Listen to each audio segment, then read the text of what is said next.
Hey, what's up? We're the Burgerins, and today we're going to be talking about how to start a wedding business in 5 steps.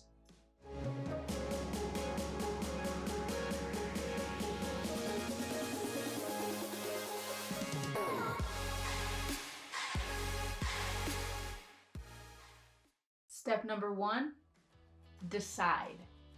This is the hardest part for most people, and yet it's so simple. It's making the decision that you're starting a wedding photography business.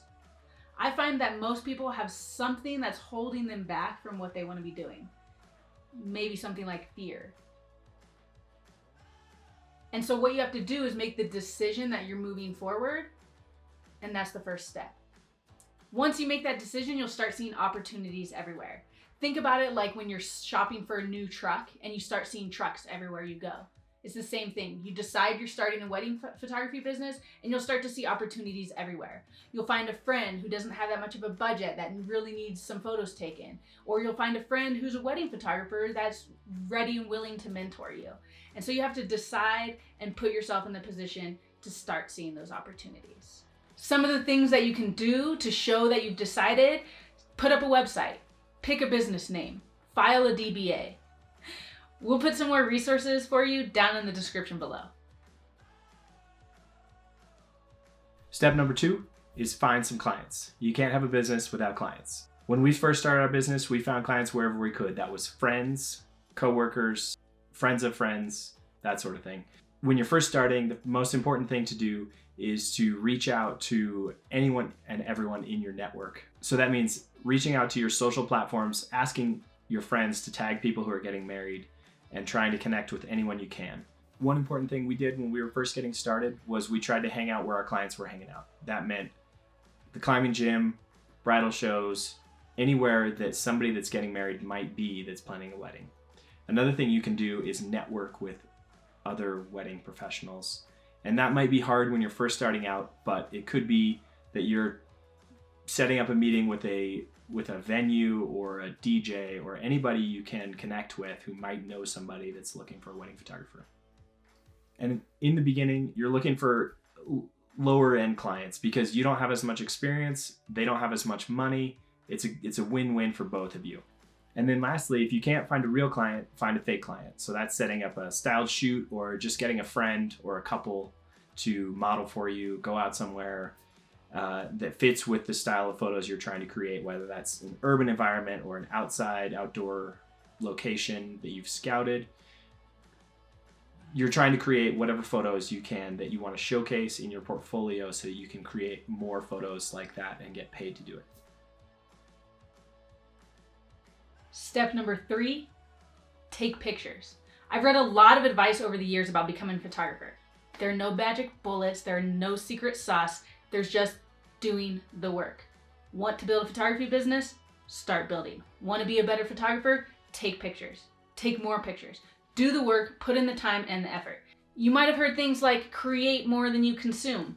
That's a good idea. You might have heard something like it takes about 10,000 hours of doing something to be an expert. How are you going to get those hours under your belt if you don't take pictures and do the work? If you continue to take pictures, you'll get better. You'll find your style. If you take pictures, you'll have pictures to put on a website or on social media. Stop comparing your pictures to everyone else's and start taking pictures. Remember that starting a business is just that. We're not waking up tomorrow with a full-blown business dropped in our laps. We're starting a business. And one of the ways we're going to do that is by taking pictures.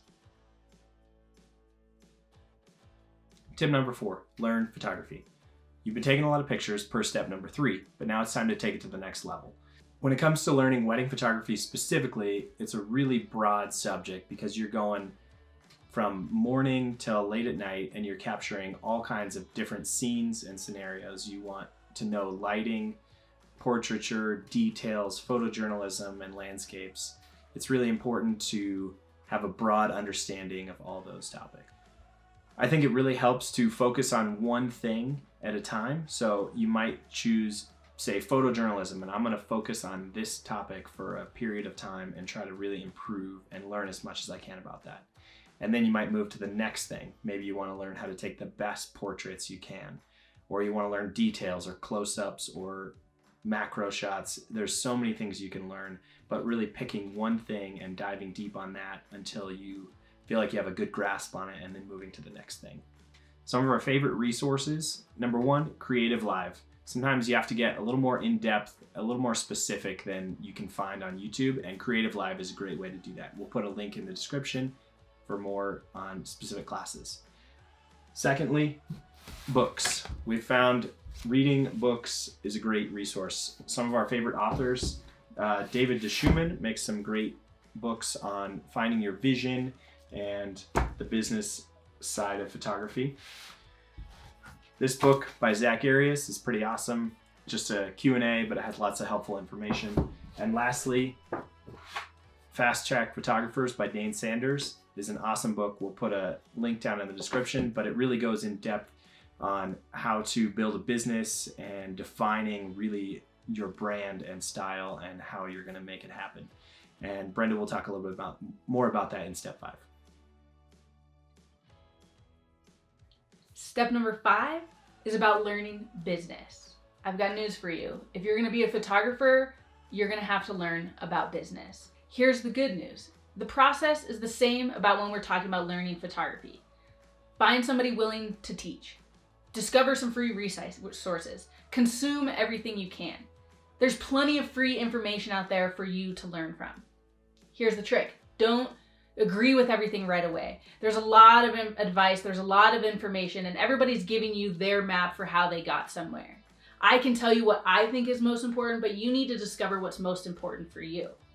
It's important that you build a business that suits who you are as a person, because the type of business you build is going to have a direct relationship with the kind of clients that you attract.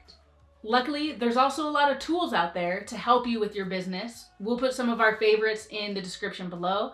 But the trick is finding ways to make your business easier, keep it simple, keep it clean, keep the distractions away so that you can focus on growing and building. Now to recap. Number 1, make it official. You'll start seeing opportunities everywhere, so just get started. Find clients, take pictures, learn a little bit about photography, and learn about business. We wish you the best of luck. Thanks for taking the time to watch. We appreciate it. Be sure to like and subscribe. We'll have more content coming out soon. I believe in you.